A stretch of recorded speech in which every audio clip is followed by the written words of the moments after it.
بالله السميع العليم من الشيطان الرجيم.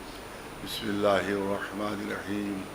الحمد لله رب العالمين، والصلاة والسلام على سيد الأنبياء والمرسلين، سيدنا ونبينا وشفيع المذنبين أبي القاسم محمد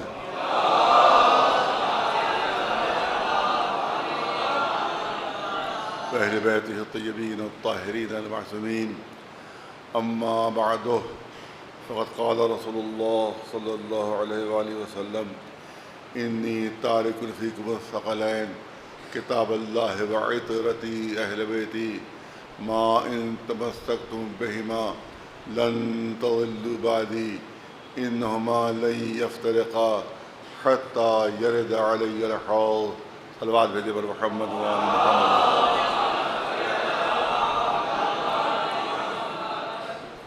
پہلے تو سورہ فاتحہ کی التماس ہے کہ اس حسینی افراماب کی بانی آیت اللہ العظمیٰ سید دلدار علی افراماب علیہ الرحمہ ان کے اثر ثواب کے لیے، اور میرے جد امجد جنہیں ان کے ذریعے سے یہ عشرہ مجالس شروع ہوا ہے، ان کے اثر ثواب کے لیے، اور میرے والد ماجد مولانا کلب عابد صاحب علیہ مقامہ، اور جتنے بھی یہاں علماء اور مجتہدین و فقہاء اور ذاکرین و خطباء اور جتنے بھی مومنین یہ سب اس حسینی مدفون ہیں، ان سب کی روحوں کے لیے ایک مرتبہ سورہ الحمد اور 3 مرتبہ سورہ اخلاص کی تلاوت فرما دیں.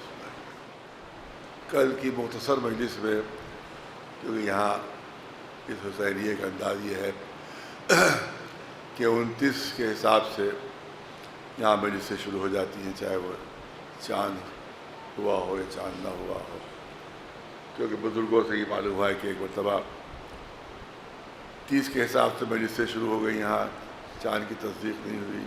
بہت پہلے کی بات ہے، 60-70 سال پہلے کی بات ہے، اور اس زمانے میں نہ ٹیلی فون تھا، نہ کوئی ٹی وی، نہ کوئی ایسا کوئی ذریعہ. تو 2-3 دن بعد معلوم ہوا کہ نہیں 29 کی رؤیت ہوئی ہے. تو 29 کے حساب سے مانا گیا تو ایک مجلس کم ہو گئی تھی عشرے میں، جس کی وجہ سے میرے جد امجد مولانا کلب حسین صاحب اعلیٰ المقامہ نے طے کیا کہ 29 کے حساب سے یہاں مجلسیں شروع ہو جائیں گی، اور چاہے وہ رؤیت کا حساب ہو چاہے نہ ہو.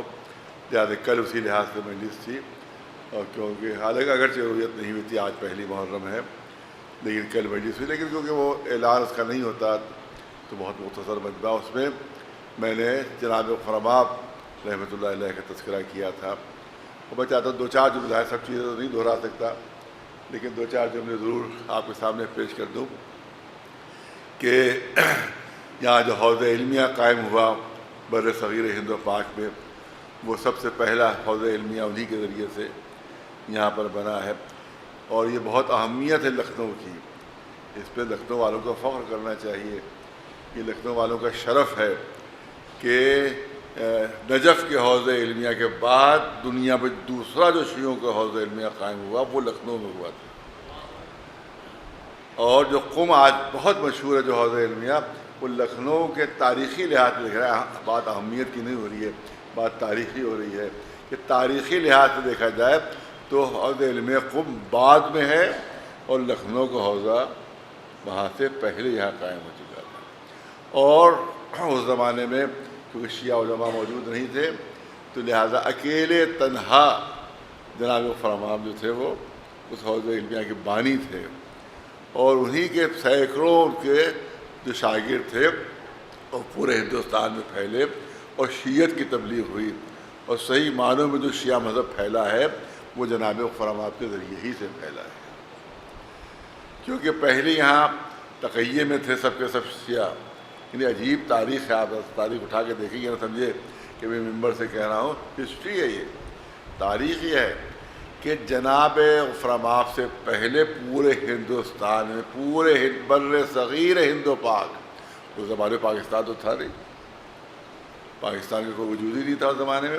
جیسا پورا سب ایک تھا، لاہور بھی لکھنؤ میں شامل، کراچی بھی لکھنؤ میں شامل، پشاور بھی لکھنؤ میں ہندوستان میں شامل، یہ تمام جتنے بھی شہر تھے جو آج پاکستان میں ہیں سب ہندوستان میں شامل تھے سب. تو اس کو بر صغیر ہند و پاک ہم لوگ کہتے ہیں کہ اس زمانے میں پورے ہندوستان میں کہیں شیعہ نماز جماعت نہیں ہوتی تھی. ہسٹری ہے، یہ تاریخ ہے، یہ نہ سمجھیے کہ میں مجلس پڑھ رہا ہوں یا یہ کوئی خطابت ہے، بلکہ حقیقت یہ ہے کہ پورے ہندوستان میں کہیں بھی نماز جمعہ تو دور کی بات ہے، نماز جماعت تک نہیں ہوتی تھی. اور شیعہ جو تھے وہ تقیہ میں رہتے تھے. اور کوئی، اسی لیے آپ پوری ہسٹری دکھا دیں، کوئی دکھا دے مجھے کہ جناب غفرآباد سے پہلے ہندوستان میں کوئی شیعہ مسجد بنی ہو. آپ بتائیے، پورے ہندوستان گھوم کے آ جائیے، پورا ہندوستان گھوم لیجیے آپ، یہاں تک کہ حیدرآباد چلے جائیے آپ کے، جہاں کے اوپر قلی قطب شاہ اور یہ سب کہا جاتا ہے کہ یہ شیعہ حکومتیں تھیں، وہاں بھی جا کر دیکھ لیجیے کوئی شیعہ مسجد نہیں ملے گی آپ کو، کیونکہ وہاں سب امامت اہل سنت کا عالم کرتا تھا اور پیچھے شیعہ پڑھتے تھے. امام ہوتا تھا وہ اہل سنت کے ہوتے تھے، شیعہ کوئی امامت نہیں کرتا تھا، اور سب اس کے پیچھے شیعہ پڑھتے تھے نماز کے بولے. سب سے پہلے جو شیعہ مسجد قائم ہوئی ہے وہ جناب غفرآباد کے زمانے میں آصف الدولہ کے ذریعے سے وہ مسجد قائم کی گئی ہے. تب شیعوں کی نماز جماعت شروع ہوئی ہندوستان میں.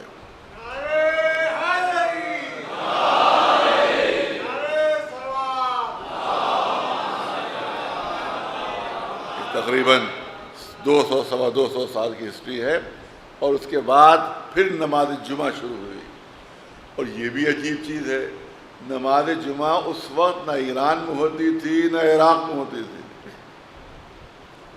یہ عجیب ہسٹری ہے، بچوں کا جوانوں کو معلوم ہونا چاہیے کہ نماز جمعہ نہیں ایران میں نہیں عراق میں، بلکہ یہاں جناب غفرآباد نے اجتہاد کیا کہ اس زمانے میں اخباریت زیادہ تھی اور اخباری یہ کہا کرتے تھے نماز جمعہ نہیں ہو سکتی. آج بھی اخباری یہی کہتے ہیں کہ نماز جمعہ نہیں ہو سکتی. اخباری حضرات نماز جمعہ میں شریک نہیں ہوتے ہیں، جو اخباری ہے جو نماز جمعہ میں شریک نہیں ہوتے. تو اخباری اس زمانے بھی یہی کہتے تھے کہ نماز جمعہ جو ہے وہ نہیں ہو سکتی، غیبت امام میں نماز جمعہ جائز نہیں ہے. تو اس لیے کہیں نماز جمعہ نہیں ہوتی تھی. اور پھر جناب غفرآباد نے ایک رسالہ نماز جمعہ کے اوپر تحریر کیا اجتہادی، اور اس میں انہوں نے کہا کہ نہیں، قرآنی حکم ہے لہٰذا نماز جمعہ ہوگی. تو یہاں نماز جمعہ قائم ہوئی. اور اس کے بعد انقلاب ایران کے بعد ایران میں جمعہ قائم ہوئی، اور اس کے بعد کہیں جا کر عراق میں نماز جمعہ قائم ہوئی. کا مطلب ہے یہ لکھنؤ کے امتیازات ہیں جو ہمارے بچوں جوانوں کو معلوم ہونا چاہیے کہ ہمارے شہر کی عظمت کیا ہے، ہمارے شہر کا مرتبہ کیا ہے. ہمارے یہاں ہندوستان کے بڑے بڑے علماء، ان کا کیا مرتبہ تھا، ان کا کیا شرف تھا، ان کی کیا بلندی تھی. یہاں تک کہ صاحب جواہر الکلام شیخ حسن نجفی بہت بڑے مرجع تھے، نجف کے بہت بڑے عالم تھے یہاں، اور انہیں نے اپنی کتاب جواہر الکلام چھپوانے سے پہلے یہاں ہمارے خاندان اجتہاد کے جو علماء تھے ان کو بھیجی تھی. جناب غفرآباد کے جو فرزند تھے، جناب سلطان العلماء اور سید علی اور سید حسین، یہ جو اس کے فرزند تھے، وہاں سے اپنی کتاب بھیجی کہ جب آپ اس کتاب کی پڑھ کے تصدیق کر دیجئے گا تب میں چھپواؤں گا اس کتاب کو. ایک سلوات میرے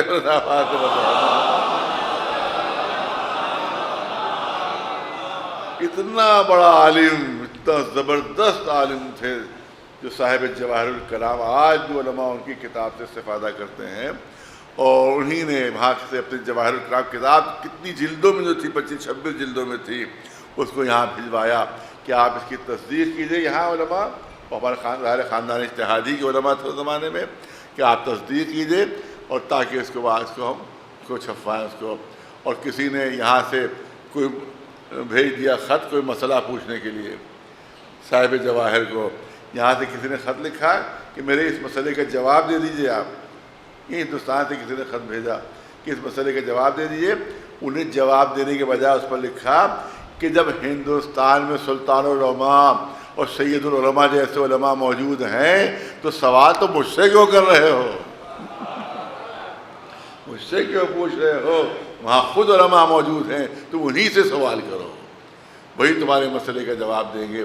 تو اس سے آپ اندازہ فرمائے کہ کیا شرف اور کیا عظمت تھا یہاں کی علماء کی۔ صلوات بھیجے مولانا آواز اور یاد رکھیے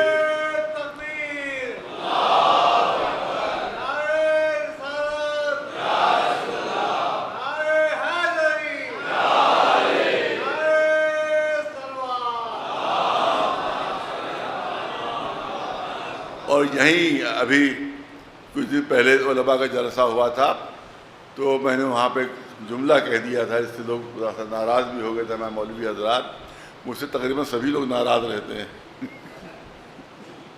اور مولوی تو سب سے زیادہ ناراض رہتے ہیں مجھ سے۔ میں نے وہاں یہ جملہ کہہ دیا تھا کہ ایک عالم کا مجاہد ہونا ضروری ہے، ایک عالم کا مجاہد ہونا ضروری ہے، اور ایک عالم اگر مجاہد نہیں ہے تو اس کو بجائے علم کے کہ کوئی اور کاروبار ڈھونڈ لینا چاہیے، اس کو کوئی اور اپنی دکان کھول لینا چاہیے، اس کے لیے مجاہد ہونا ضروری ہے، ورنہ وہ صحیح معنی میں عالم نہیں ہو سکتا۔ انما یخشی اللہ من عبادہ العلماء، قرآن کہہ رہا ہے کہ علماء جو ہوتے ہیں وہ صرف اللہ سے ڈرتے ہیں اور اللہ کے علاوہ اور کسی سے خوف نہیں کھاتے، اللہ کے علاوہ کسی اور سے نہیں ڈرتے۔ جب جناب عفرما یہاں عراق و عراق پیدل گئے تھے، پیدل تشریف لے گئے تھے عراق پڑھنے کے لیے، پیدل تشریف لے گئے تھے وہیں سے ایران، اور کوئی زمانے میں نہ ٹرینیں تھیں نہ بسیں تھیں نہ ہوائی جہاز، کچھ نہیں تھا۔ 200 سال پہلے کی بات ہو رہی ہے، پیدل گئے تھے اور پیدل ہی واپس آئے تھے وہاں سے۔ بیچ میں سمندر تھا، سمندر کی سواری تو ہوئی تھی، لیکن وہ چھوٹی چھوٹی کشتیاں ہوتی تھیں زمانے میں جو عام طور سے اتنے بڑے بڑے سفر کرتی تھیں، اس میں اکثر بیچارے ڈوب جاتے تھے وہاں کے بعد۔ تو سمندری سفر کیا، پھر پیدل سب سفر کیا تھا۔ اور جب یہاں پر آئے ہیں تو آصف الدولہ کی حکومت تھی، آصف الدولہ یہاں کے فرمانروا تھے، اور جب جمعہ کی نماز ہوئی ہے تو اس میں خطبہ جب وہ دینے لگے ہیں جناب عفرما، تو ان کے وزیر اعلیٰ تھے، انہوں نے کان میں آ کر کہا تھا کہ آپ خطبہ تو دے رہے ہیں مگر 2 چیزوں کا دھیان رکھیے گا، 2 چیزوں کا ذکر نہیں کیجیے گا۔ ایک تو داڑھی کا ذکر نہیں کیجیے گا کیونکہ بادشاہ کی داڑھی نہیں ہے، ایک تو داڑھی کا ذکر نہیں کیجیے گا، بادشاہ کی داڑھی نہیں ہے، اور دوسرے ان کو ایک شوق ہے ہمارے بادشاہ سلامت کو، اس شوق کا کوئی تذکرہ نہیں کیجیے گا تاکہ وہ ناراض نہ ہو جائے، وہ بگڑ نہ جائے۔ تو جناب فرما خاموش ہے، تو میں تو سمجھتا ہوں شاید ان کے پہلے ذہن میں نہ رہا ہو کہ میں بیان کروں گا، شاید پہلے کوئی اور موضوع رہا ہوگا ذہن میں کہ میں دوسرا موضوع اختیار کروں گا، لیکن اب جو انہوں نے منع کر دیا تو اب جو ممبر میں بیٹھے تو صرف داڑھی تھا رکھنے کی حرمت، اور صرف جو ان کو شوق تھا اس کی حرمت بیان کی انہوں نے، اور اس کا اثر یہ ہوا کہ بادشاہ نے داڑھی بھی رکھ لی اور وہ جو اپنا شوق تھا وہ بھی چھوڑ دیا۔ ایک سلوات بھیجے مولانا۔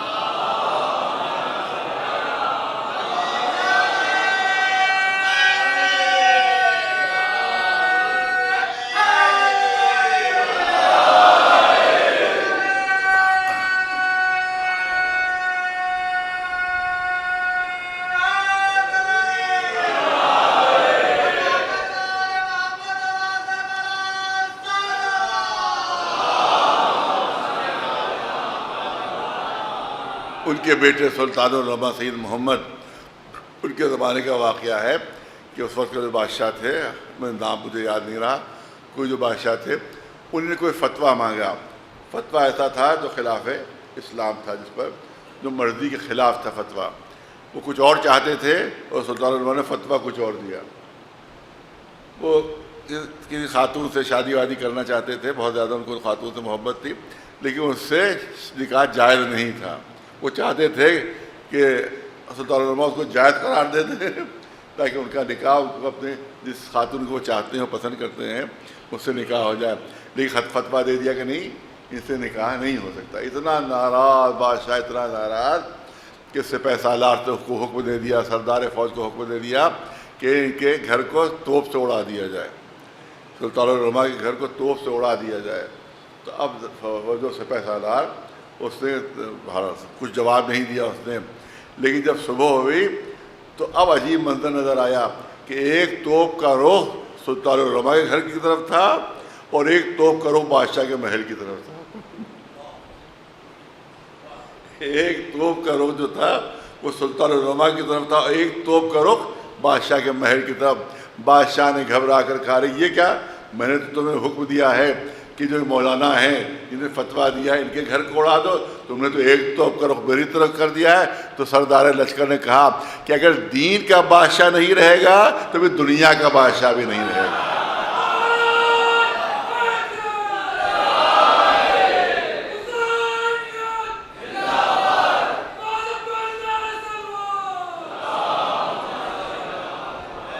آج جو یہ آزاداری کے جتنے رسوم نظر آ رہے ہیں یہ سب جناب غفراماب بھی نے ان کو انٹروڈیوس کیا ہے، ورنہ یہاں اس زمانے میں بھی شیعوں پہ جو عزاداری ہوتی تو اہل سنت کی طرح بالکل ہوتی تھی، بالکل اہل سنت کی طرح عزاداری ہوتی تھی، وہی ڈھول تاشے اور وہی سب کچھ آپ جو دیکھتے ہیں وہی سب ہوتا تھا۔ انہی نے جناب غفراماب نے آ کر تمام یہ رسوم جیسے ذوالجناح ہے یا یہ تابوت کی شکل صورت ہے، یہ اس طرح کی جو چیزیں ہیں جناب غفراماب نے ہی یہاں انٹروڈیوس کی تھی، جو روح ہے عزاداری کے مطابق ہو، جو جان ہے جو عزاداری کے مزاج کے مطابق جو چیزیں ہوں وہ انہوں نے انٹروڈیوس کی تھی، جو آج بھی باقی ہیں۔ اور جہاں جہاں بھی عزاداری ہوتی ہے اور جہاں جہاں بھی اردو دا حضرات ہیں وہاں لکھنؤ کے انداز کی عزاداری ہوتی ہے کہ جس کو انٹروڈیوس کیا تھا جناب غفراماب علیہ الرحمٰن نے۔ صلوات بھیجیں محمد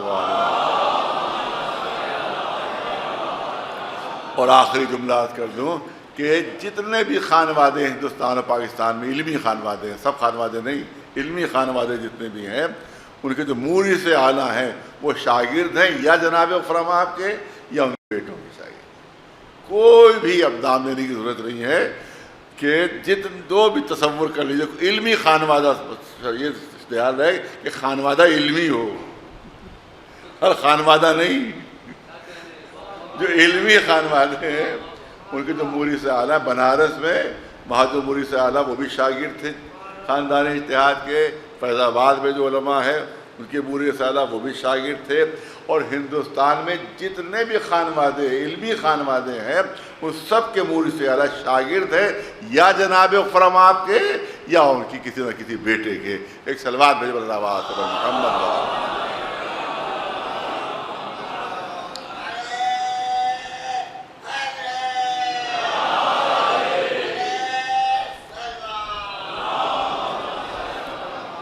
اب ایک اس کی توضیح کر دوں کہ میں نے یہ نہیں کہا ہے کہ جناب غفراماب نے عزاداری شروع کی یہاں ہندوستان میں، یہ میرا جملہ نہیں ہے کہ عزاداری شروع کی، یہ نہیں کہا عزاداری شروع کی، عزاداری تو پہلے سے تھی، عزاداری تو پہلے سے تھی اور قیامت تک رہے گی،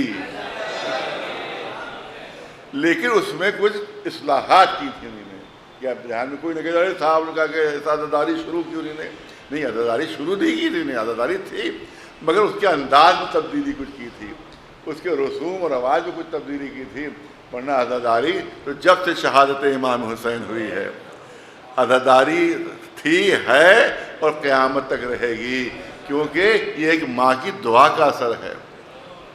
یہ عزاداری جو ہے وہ ہمارے ہونے سے، ہمارے کرنے سے نہیں ہوتی ہے، یہ بلکہ یہ مشیت الہیہ کے تحت ہے، یہ وعدہ الہیہ کے تحت ہے۔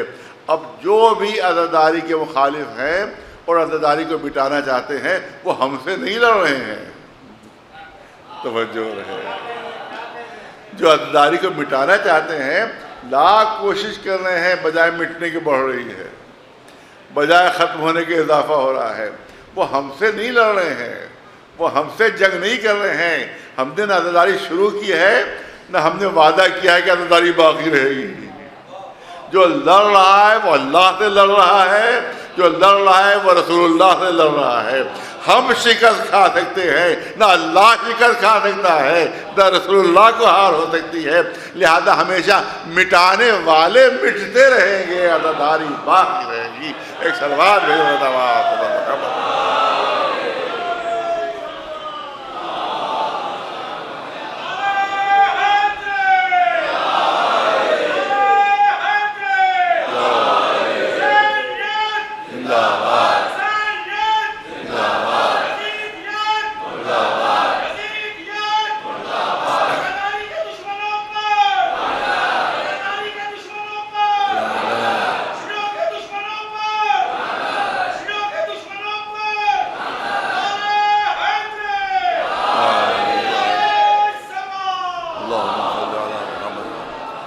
انداز ہے کہ پہلی ایک دو مجلسوں میں عزاداری اور اہمیت عزاداری ہے، اس کے ساتھ جو امام حسین علیہ السلام کا مرتبہ اور شرف ہے اس کے متعلق چند جملے ضرور میں عرض کرتا ہوں کہ حسین وہ ہیں کہ جن کے لیے رسول شاہ فرما چکے ہیں کہ حسین منی وانا من الحسین.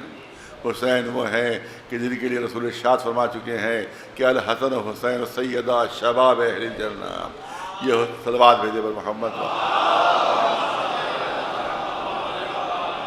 یہ حسین وہ ہیں کہ جن کے رسول سند دے چکے ہیں ان الحسین مصباح الہدی و سفینۃ النجاۃ. میرا حسین وہ ہے جو ہدایت کا چراغ ہے، جو ہدایت کا چراغ ہے اور جو نجات کا سفینہ ہے. رسول اللہ امام حسین کو سند دے رہے ہیں کہ ہدایت کا چراغ ہے. میں نے کسی مجلس میں عرض کیا تھا کہ مجھے یہ بتائیے کہ روشنی کس میں زیادہ ہوتی ہے، سورج میں روشنی زیادہ ہوتی ہے یا چراغ میں روشنی زیادہ ہوتی ہے؟ چاند میں روشنی زیادہ ہوتی ہے؟ بہت توجہ رہے، چاند میں روشنی زیادہ ہوتی ہے یا چراغ میں روشنی زیادہ ہوتی ہے؟ امام حسین کو کوئی خطاب دینا تھا رسول اللہ کو تو کہنا چاہیے تھا کہ ہدایت کا سورج ہے یہ کہنا چاہیے تھا کہ یہ ہدایت کا چاند ہے، یہ قمر ہدایت ہے. نہ ہدایت کا سورج کہا، نہ ہدایت کا چاند کہا، بلکہ فرمایا یہ ہدایت کے چراغ ہیں. اندر حسینہ مصباح الہدی، ہدایت کا چراغ ہے. مصلحت کیا ہے اس میں؟ توجہ رہے. ہاں، سورج میں بڑی روشنی ہوتی ہے مگر ایک سورج سے دوسرا سورج روشن نہیں ہو سکتا. چاند میں بڑی چاندنی ہوتی ہے مگر ایک چاند سے دوسرا چاند روشن نہیں ہو سکتا. ان کی روشنی اپنے تک محدود رہتی ہے، ان کی چمک اپنے تک محدود رہتی ہے. لیکن یہ چراغ کی خصوصیت ہوتی ہے کہ ایک چراغ سے لاکھوں چراغ جل جاتے ہیں اور اصلی چراغ کی روشنی کم نہیں ہونے پاتی. ایک صلوات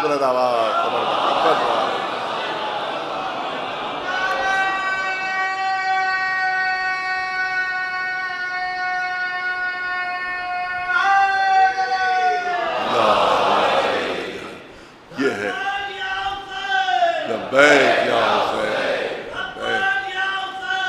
لبیک یا حسین.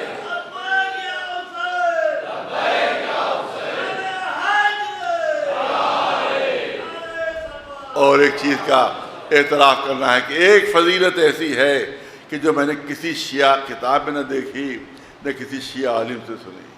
ایک اہل سنت عالم نے فضیلت بیان کی ہے جو میں آپ کے سامنے پیش کرنا چاہتا ہوں. ایک میں نے نہیں دیکھی، ہو سکتا ہے کسی نے دیکھی ہو، میرا علم محدود ہے، میری نظر بھی محدود ہے، ہو سکتا ہے کسی اور نے دیکھا ہو تو مجھے بتا دے اور حوالہ دے دے. لیکن میری نظر سے نہیں کسی کتاب میں گزرا، نہ کسی عالم نے لکھا نہ کسی نے پڑھا کہ جو اہل سنت، ایک عالم اہل سنت نے ان کی تقریر میں نے بات سنی ہے کہ آج جب جمعے کا خطبہ ہوتا ہے، آپ دیکھا ہوگا جمعے کا جب خطبہ ہوتا ہے، چاہے وہ اہل سنت ہو چاہے وہ شیعہ ہو، تو بیچ میں خطبہ بریک ہو جاتا ہے. خطبہ دے کر اس کے بعد خطیب جمعہ جو ہے وہ ممبر پر بیٹھتا ہے. ممبر پر بیٹھتا ہے، اس کے بعد ایک منٹ بیٹھتا ہوگا، 1.5 منٹ بیٹھتا ہوگا، اس کے بعد پھر دوبارہ کھڑے ہو کر وہ خطبہ دینا شروع کر دیتا ہے. اس اہل سنت عالم نے کہا کہ شروع میں جب رسول اللہ نے نماز جمعہ شروع کی ہے تو یہ خطبہ مسلسل ہوتا تھا، درمیان میں کوئی بریک نہیں ہوتا تھا، اس میں درمیان میں کوئی گیپ نہیں ہوتا تھا اس میں، بلکہ مسلسل ایک خطبہ ہوتا تھا. ایک خطبہ دیا اور اس کے بعد نماز جمعہ شروع ہو گئی. بیچ میں بریک کب سے شروع ہوا؟ درمیان میں گیپ کب سے شروع ہوا؟ یہ 2 خطبے کب سے ہو گئے؟ ارے توجہ، یہ 2 خطبے کیسے ہو گئے؟ اس عالم اہل سنت نے کہا کہ یاد ہے اس وقت کی جب رسول خطبہ جمعہ دے رہے تھے.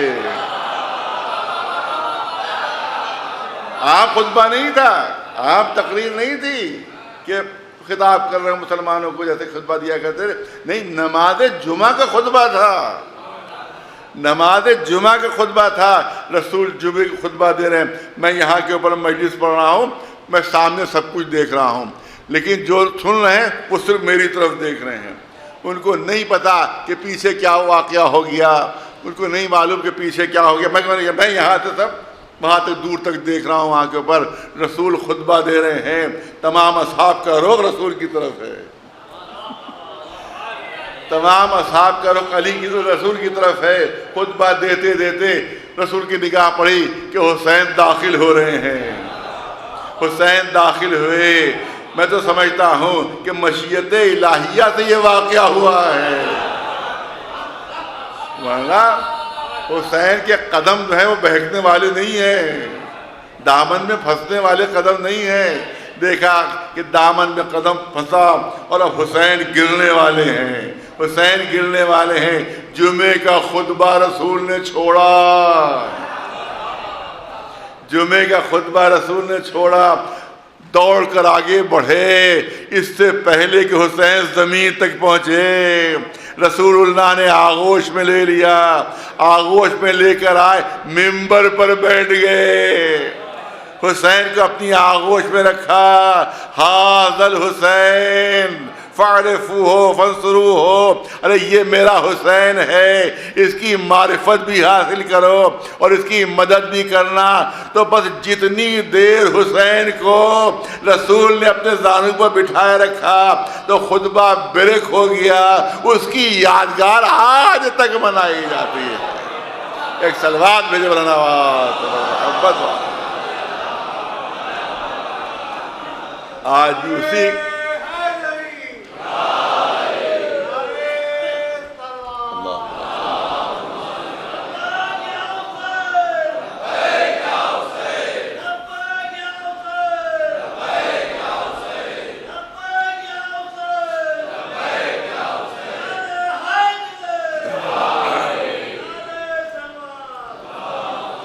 یہی پر میں نے کبھی عرض کیا تھا کہ آپ دیکھیں، اگر میں کہیں مجلس پڑھ رہا ہوں، اور اب تو ماشاء اللہ میرے بچے جوان ہو گئے ہیں، لیکن جب چھوٹے تھے بس فرض کیجئے تو میں مجلس پڑھ رہا ہوں اور اس کے بعد مجمع کے رخ میری طرف ہے. کسی مسجد میں فرض کیجئے مسجد میں مجلسیں ہوتی ہیں، میں نے وہاں ممبر پر بیٹھا مجلس پڑھ رہا ہوں اور سارے جتنے لوگ ہیں میری طرف دیکھ رہے ہیں. اور اتفاق سے میرا بیٹا جو ہے چھوٹا سا، اب تو ماشاء اللہ بڑا ہے، چھوٹا سا بیٹا وہ جیسے دروازے پہ داخل ہوا گرنے لگا. اور میں نے مجلس چھوڑی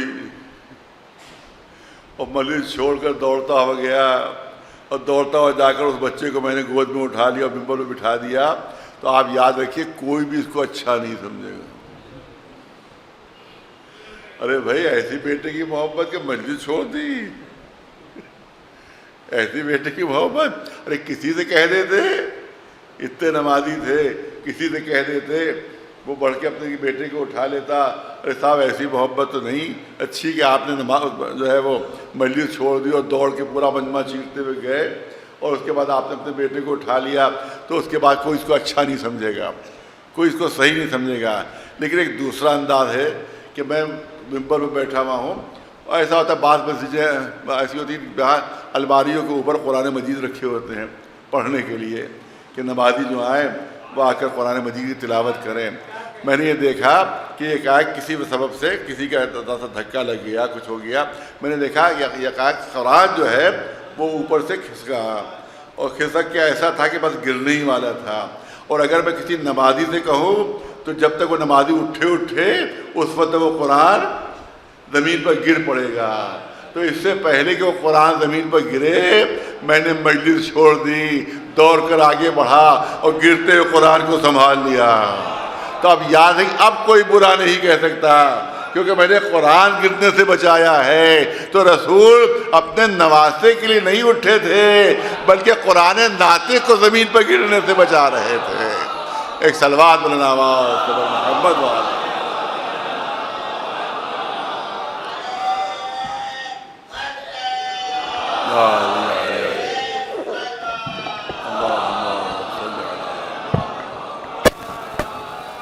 ایک صلوات بلند آواز محمد والا.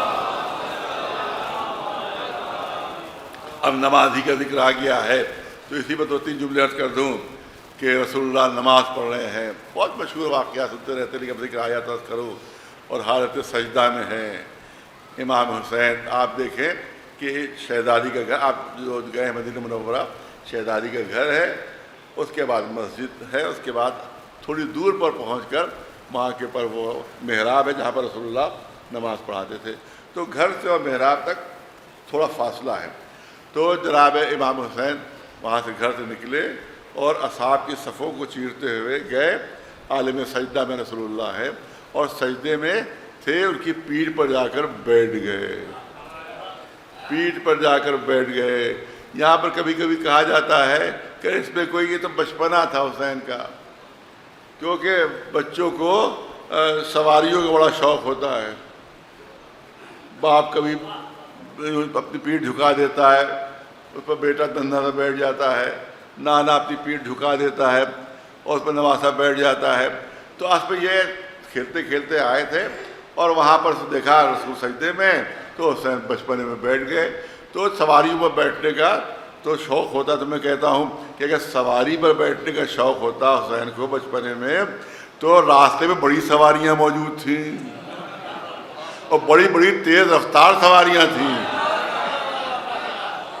کسی کی پیٹ پر بھی بیٹھ سکتے تھے، لیکن سب سواریوں کو چھوڑتے ہوئے آ کے رسول کی پیٹھ پر آئے۔ اس کا مطلب یہ ہے کہ مشیت کے اشارے پر حسین حرکت کر رہے ہیں، دنیا کو یہ دکھانا ہے کہ مرتبہ حسین کیا ہے، بلندی حسین کیا ہے۔ اب حسین بیٹھے ہوئے پشت رسول پر، رسول دیر ہو گئی، رسول برابر سجدے کو طول دے رہے ہیں، سبحان اللہ سبحان اللہ سبحان اللہ۔ اب روایت کہتی ہے یہ بھی سب مصلحت ہے جس کے تحت یہ کام ہو رہا ہے۔ اب رسول نے چاہا کہ اٹھ جائیں اور شہزادے کو ہٹا دیں۔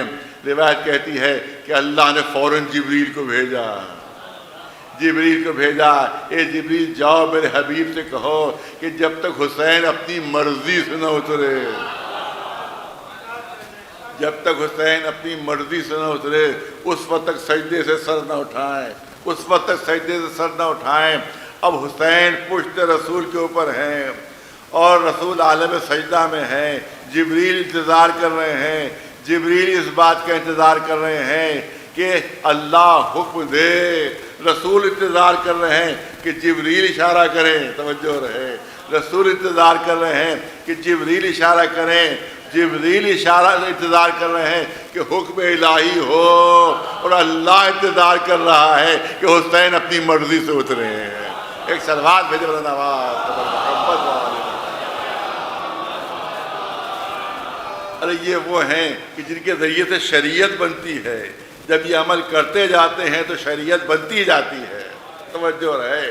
آج مستحب ہے نماز میں، جو بزرگ ہمارے ہیں نوجوان تو نہیں متوجہ ہوتے، لیکن جو بزرگ ہیں وہ تکبیرۃ الاحرام سے پہلے 6 تکبیریں کہتے ہیں، 6 تکبیریں کہتے ہیں، اللہ اکبر اللہ اکبر اللہ اکبر اللہ اکبر اللہ اکبر، پھر آخر 7ویں تکبیر جو ہوتی ہے وہ تکبیرۃ الاحرام ہوتی ہے کہ جس کے بعد نماز شروع ہوتی ہے۔ اس سے پہلے 6 تکبیریں مستحب ہیں۔ یہ 6 تکبیریں کب شروع ہوئیں، اس کی بھی تاریخ دیکھ لیجیے، یہ 6 تکبیریں نماز میں شروع کب سے ہوئیں، مستحب کب سے ہوئیں۔ اس کے لیے تاریخ شیعہ سنی سب لکھتے ہیں کہ رسول نماز پڑھانے کے لیے کھڑے ہوئے، رسول نے تکبیر کہی، حسین آ کر پہلو میں کھڑے ہو گئے، حسین آ کر رسول کے پہلو میں کھڑے ہوئے، رسول نے تکبیر کہی، حسین نے بھی تکبیر کہی۔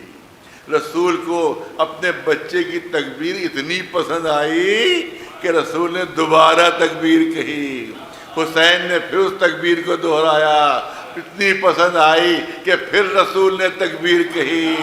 رسول چاہتے ہیں کہ بار بار حسین تکبیر کہتے رہے اور میں سنتا رہوں، یہاں تک کہ 6 تکبیریں کہیں، اور آج بھی نماز میں 6 تکبیریں کہنا مستحب ہے کہ جو عمل حسین ہے، جو سیرت حسین ہے، جو آج بھی شریعت کا جز بنی ہوئی ہے۔ ایک صلوات بھیجے مولانا محمد،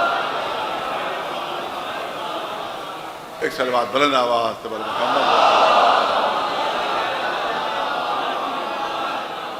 بہرحال انشاءاللہ میری کوشش رہے گی چند مجلسوں میں جو امام حسین نے جو کربلا میں جو قربانی دی ہے، جس کو کہتے ہیں قیام امام حسینی، وہ انقلاب امام حسینی، میں چاہتا ہوں کہ انشاءاللہ 2-3 مجلسوں میں ان کا ذکر کیا جائے کہ آخر کربلا کے میدان میں امام حسین نے اتنی بڑی قربانی کیوں پیش کی، اتنی زبردست قربانی اپنی کیوں پیش کی، اس کے اسباب اس کے پیچھے ہونا چاہیے، اس کے لیے پیچھے کوئی فلسفہ ہونا چاہیے۔ کے پیچھے کوئی منطق ہونا چاہیے. اتنی بڑی قربانی کی ایک ایک بچہ ذبح ہو گیا, اتنی بڑی قربانی کے خیمے جلا دیے گئے, اتنی بڑی قربانی جب بیویاں جن کی آواز کبھی کسی نامحرم نہیں سنی. حقیقت یہی ہے. نہیں کوئی نہیں کہ یہ نہیں تھا کہ کوئی ذاکری خطابت ہے, نہیں, حقیقت ہے آپ کے سامنے پیش کر رہا ہوں. ایک ہمسایہ تھا جو مولا علی کے گھر کے قریب دیوار سے دیوار ملی ہوئی تھی, دیوار سے دیوار ملی ہوئی تھی. ایک طرف وہ ہمسایہ رہتا تھا, ایک طرف مولا علی کے پورا خاندان رہتا تھا. 20 سال وہ ہمسایہ رہا,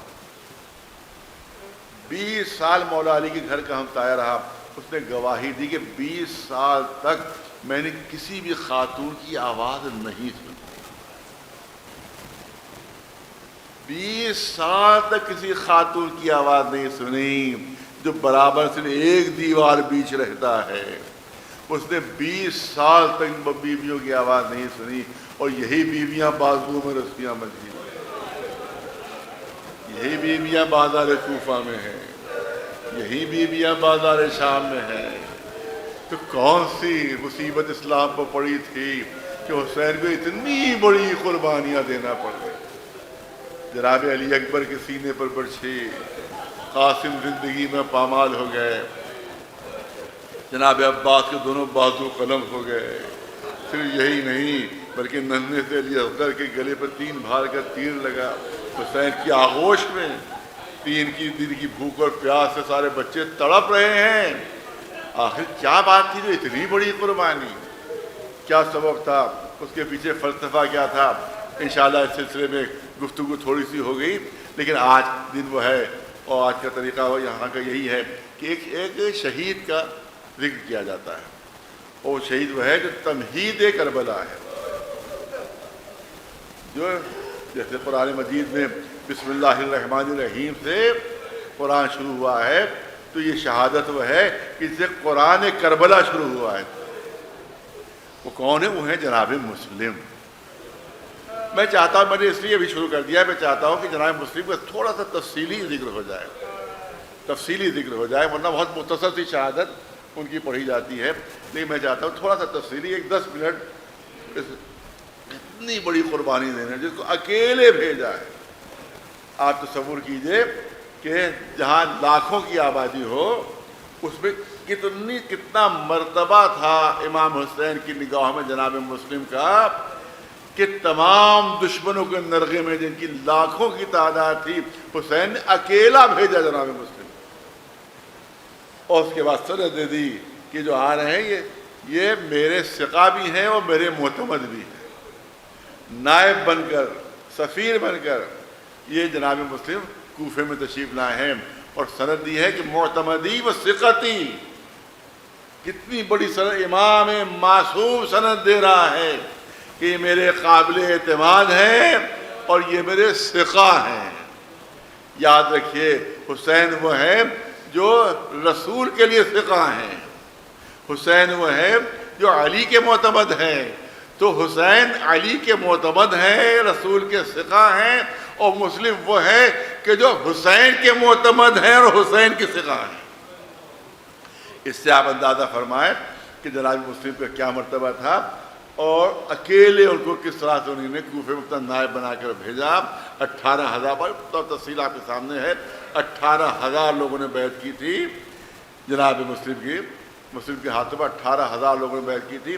جناب مسلم کے 10 خطبے ہیں جو تاریخ میں درج ہیں, 10 خطبے تاریخ میں درج ہیں اور تاریخ میں موجود ہیں. بڑے فصیح و بلیغ خطبے ہیں کہ جس میں انہوں نے اہل بیت علیہ السلام کی مدح, امام حسین کی مدح, مولا علی کی مدح, زبردست خطبے ہیں. لیکن وہ تمام خطبے ایک طرف اور دربار ابن زیاد میں جو جناب مسلم نے خطبہ دیا وہ ایک طرف, کیونکہ جتنے خطبے دیے ہیں وہ اس وقت دیے ہیں جب مسلم زخمی نہیں تھے, اور یہ خطبہ اس وقت دیا ہے جناب مسلم نے کہ جب زخموں سے چور چور تھے, پورا جسم جو تھا وہ زخموں سے چھلنی تھا. اس وقت یہ خطبہ جناب مسلم نے دیا ہے.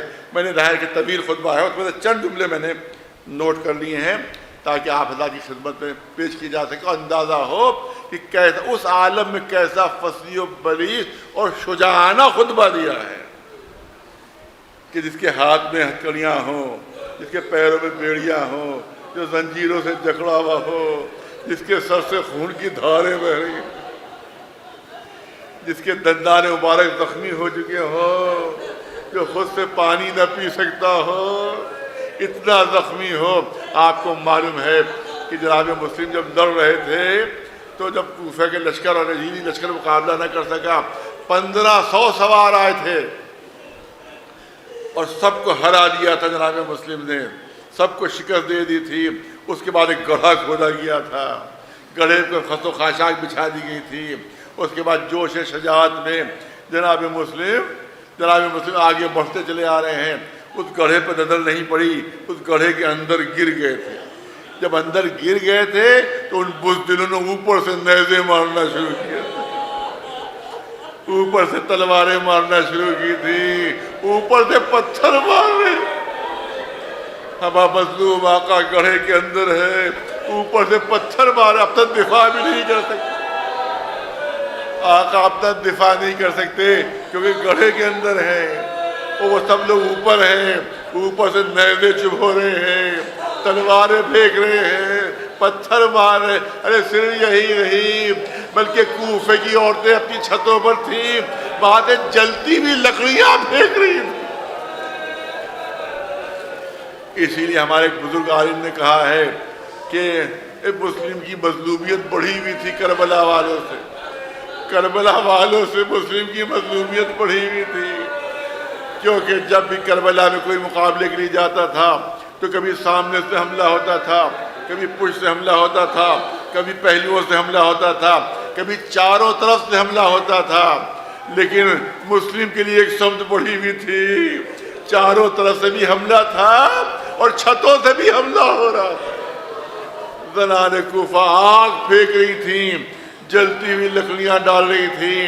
اب جناب مسلم زنجیروں میں جکڑے ہوئے اب دربار کوفہ میں آ گئے ہیں۔ ابن زیاد مسکرا رہا ہے، خوش ہے کہ مسلم جو ہے گرفتار ہو گئے، لیکن جناب مسلم نے خطبہ دیا یہاں کے اوپر، اور داد کیجئے یہ قیدی ہے تو اتنا زخمی ہو چکا ہے کہ جس کی زندگی کی اب کوئی امید نہیں سوائے قتل ہونے کے، اور کوئی نتیجہ نہیں ہے۔ اس وقت وہ شجاعانہ خطبہ، وہ بہادری کا خطبہ تو جناب مسلم نے وہاں دیا ہے، جس میں آپ نے ارشاد فرمایا کہ اعوذ باللہ من امت نبذت وراء الکتاب، میں اس شیطانی امت سے، تم جیسی شیطانی امت سے اللہ کی پناہ مانگتا ہوں کہ جنہیں کتاب کو اپنی پیٹھ کے پیچھے پھینک دیا ہے، کتاب کو اپنی پیٹھ کے پیچھے پھینک دیا ہے۔ میں تم جیسی شیطانی امت سے پناہ مانگتا ہوں جنہوں نے کتاب اپنی پس پشت ڈال دی ہے، جنہیں قرآن کو چھوڑ دیا ہے۔ اب یہاں پر ایک نقطہ جو کرنا چاہتا ہوں، وہ کیا نہیں کہہ سکتے تھے کہ قرآن تو ہمارے پاس موجود ہے، قرآن تو دیکھیے ہمارے گود میں موجود ہے، قرآن کو تو ہم حمایت کیے ہوئے ہیں۔ ہم نے کہا قرآن چھوڑا، لیکن پورا دربار خاموش رہا۔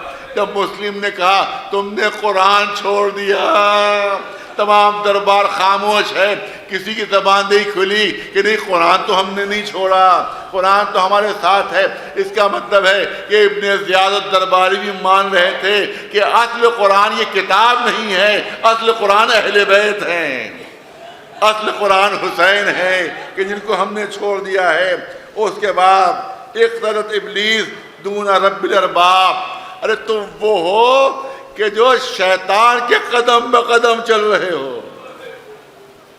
جناب مسلم کا خطبہ کہ تم وہ ہو جو شیطان کے قدم بقدم چل رہے ہو، اور تم نے اسلام کا راستہ چھوڑ دیا ہے، تم نے شیطان کے قدم پر قدم رکھنا شروع کر دیا ہے، یعنی تم خدا پرست نہیں ہو، شیطان پرست ہو۔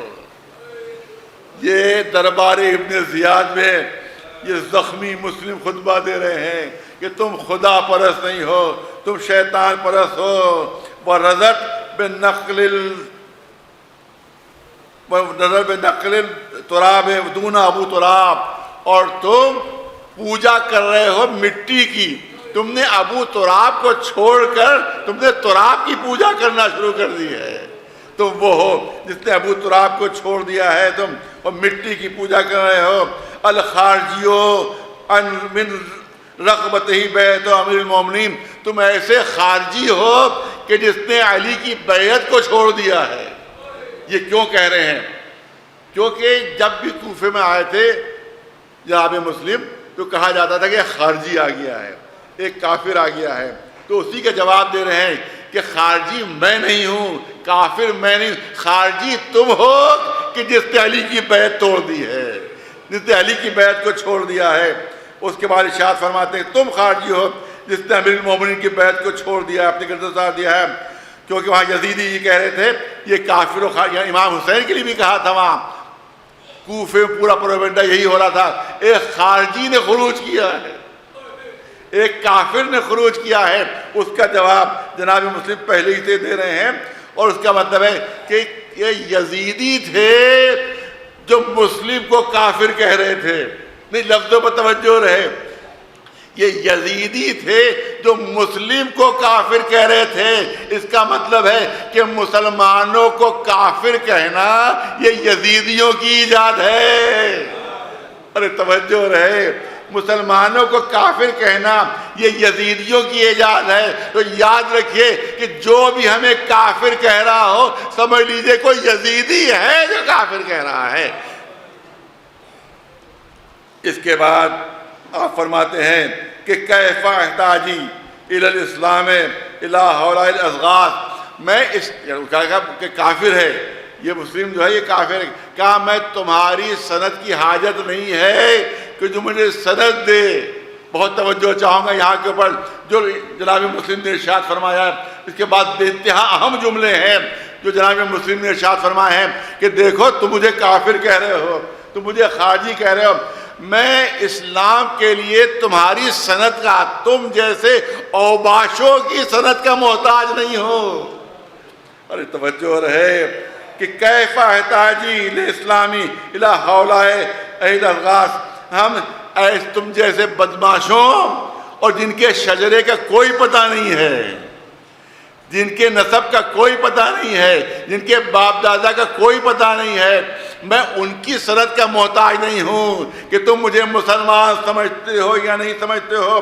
اب سنیے کہ قد سمانی مسلم رسول اللہ قبل ولادتی. اب جناب مسلم اپنا شرف بیان کر رہے ہیں, جناب مسلم اپنا مرتبہ بیان کر رہے ہیں کہ تم مجھے کافر کہہ رہے ہو, تم مجھے خارجی کہہ رہے ہو, میں تمہارے جیسے بدماشوں کی اور شیطانوں کی سند کا محتاج نہیں. میں وہ ہوں جس کا نام میری ولادت سے پہلے رسول نے مسلم رکھا تھا. یہ ہے جناب مسلم کا مرتبہ. جناب مسلم اپنے خطبے میں کہہ رہے ہیں کہ میں وہ ہوں کہ قد سمانی رسول اللہ قبل ولادتی وشاہد علی بالاسلام قبل ان اشہد له بالرسالہ. پوری توجہ چاہوں گا, میں وہ ہوں کہ رسول نے میری ولادت سے پہلے میرا نام مسلم رکھ دیا تھا. رسول اللہ نے پیشین گوئی فرمائی تھی جناب عقیل سے کہ آپ کا ایک بیٹا ہوگا جو کربلا کے میدان میں میرے حسین کا نائب بنے گا. میں اس کا نام بتا رہا ہوں, اس کا نام مسلم رکھنا, اس کا نام مسلم رکھنا. تو یہ مسلم نام جو دیا ہے وہ رسول اللہ نے دیا ہے, جو رسول اللہ نے, اور میں نے اس وقت مجھے مسلمان رسول نے, بہت توجہ رہے جناب مسلم کے جملوں پر, کہ اس وقت رسول اللہ نے مجھے مسلم ہونے کی سند دی ہے جب تک میں نے رسول کا کلمہ بھی نہیں پڑھا تھا. ظاہر پیدا ہی نہیں ہوئے تھے, وہ دنیا میں آئے نہیں تھے, کلمہ نہیں پڑھا تھا. اس وقت رسول جو ہیں وہ اسلام کی سند دے رہے ہیں. ما کان جدی ابو طالب. اب سنیے, اگر میرے جد ابو طالب نہ ہوتے تو رسول کی کوئی حفاظت کرنے والا نہیں تھا. میرے جد ابو طالب نے رسول کی حفاظت کی. جب تک وہ حیات رہے تم ان کا کچھ نہیں بگاڑ سکے, اور جب تک میرے چچا اور میرے امیر علی رہے تم رسول کا بال بھی بیکا نہیں کر سکے. یہ ہے جناب مسلم کا خطبہ. اور اس کے بعد گرفتار کر کے لائے گئے ہیں, اور اس کے بعد کہا کہ دیکھو تم نے مجھے شکست نہیں دی ہے، تمہارے لشکر نے مجھے شکست نہیں دی ہے، بلکہ تم نے مجھے دھوکے سے گرفتار کیا ہے۔ آخری جملہ سن لیجئے، تم نے مجھے، اب دیکھا گڑھا کھودا تھا، اس پہ جناب مسلم گر گئے تھے، اس کے بعد زخمی کر کے ان کو گرفتار کیا تھا۔ اب جملے سنیے جناب مسلم فرما رہے ہیں کہ تم نے مجھے شکست نہیں دی، تم مجھے شکست نہیں دے سکے، بلکہ دھوکے سے مجھے پکڑا ہے، مجھے دھوکے سے گرفتار کیا۔ جناب مسلم کہتے ہیں کہ اگر سامنے آ کر مقابلہ کرتے تو میں سارے کوفے کو ایک ایک کر کے تہہ تیغ کر دیتا، سارے کوفے کو ایک ایک کر کے تہہ تیغ کر دیتا، اور تمہارا شجرہ خبیثہ ہمیشہ کے لیے کوفے کی زمین میں دفن ہو جاتا، دنیا میں تمہارا کوئی نام لینے والا نہ ہوتا۔ یہ ہے مسلم جو اس عالم میں خطبہ دے رہے ہیں کہ جب زنجیروں میں جکڑے ہوئے ہیں، جب سر سے خون بہہ رہا ہے۔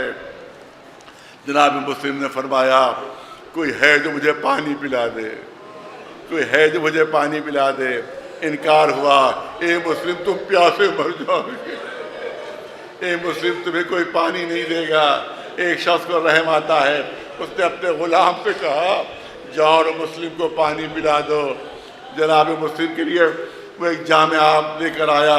روایت کہتی ہے کہ جیسے ہی پانی پینا چاہا سر سے خون کی دھار بہہ رہی تھی، وہ خون جو تھا وہ پانی میں شامل ہوا۔ جناب مسلم نے وہ پانی پھینک دیا، دوبارہ پھر جام آب بھر کر دیا گیا۔ جیسے پینا چاہا، روایت کہتی ہے دندان مبارک زخمی تھے، وہ پانی میں گر گئے، پانی پھینکا اور زبان پر آیا انا للہ و انا الیہ راجعون، شاید میری قسمت میں پانی پینا نہیں۔ یہاں پر والد مرحوم فرمایا کرتے تھے اے مسلم بڑا اچھا ہوا تم آخر وقت پانی نہیں پی سکے، اے مسلم بڑا اچھا ہوا تم آخر وقت پانی نہ پی سکے، پیاسے دنیا سے چلے گئے۔ اگر تم نے پانی پی لیا ہوتا تو شاید میدان حشر میں سکینہ تمہارا دامن تھام لیتی۔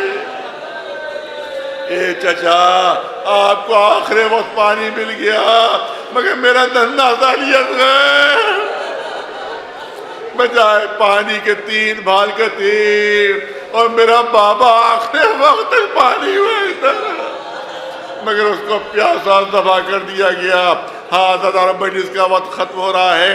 اس کے بعد حکم دیا گیا کہ لے جا بلندی کے اوپر، قلعے کی بلندی اور چھت کے اوپر، وہاں قتل کر دیا جائے، وہاں سر کاٹ دیا جائے، اور اس کے بعد ان کی لاش کو زمین پر پھینک دیا جائے۔ جب بلندی پر قلعے کی پہنچے تو پورا کوفہ نگاہوں کے سامنے تھا جناب مسلم کے۔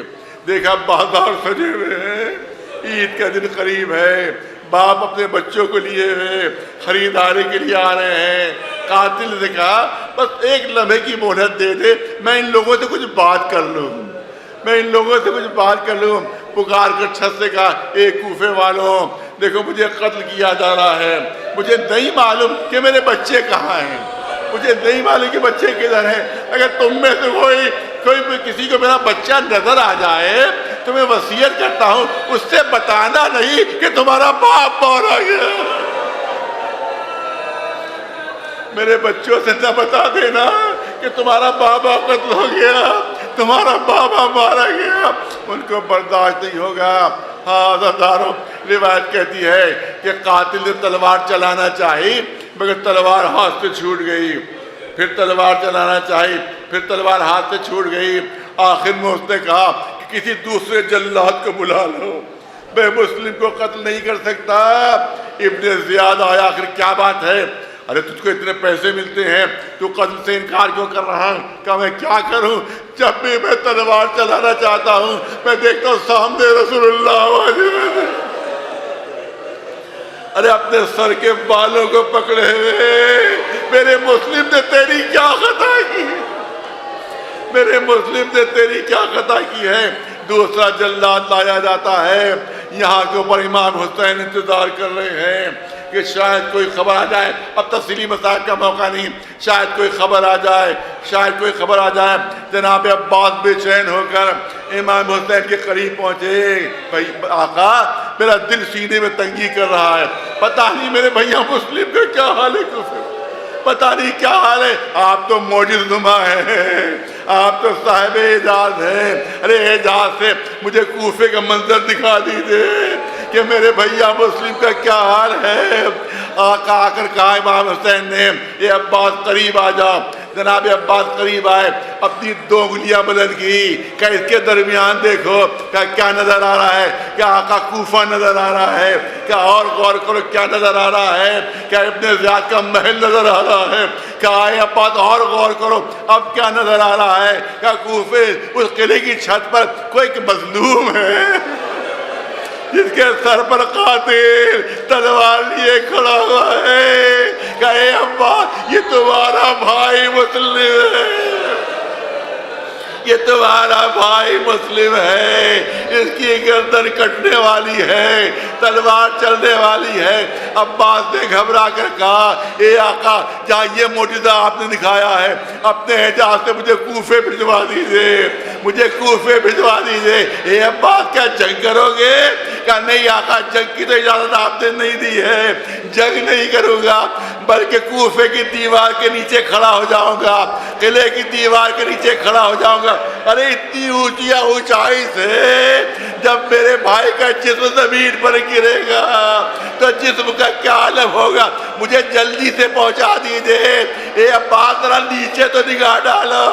اب جو عباس نے نگاہ ڈالی، ایک بڑکا فوج بی بی ہاتھ پھیلائے ہوئے، اے مسلم فاطمہ زہرا آ گئی ہے، ارے تمہاری لاش لینے کے لیے، تاکہ زمین پر تمہارا لاشا نہ گرا۔ فاطمہ زہرا اپنی آغوش میں لاش لینے آ گئی۔ سَيَعْلَمُ الَّذِينَ ظَلَمُوا أَيَّ مُنقَلَبٍ يَنقَلِبُونَ أَلَا لَعْنَةُ اللَّهِ عَلَى الْقَوْمِ الظَّالِمِينَ۔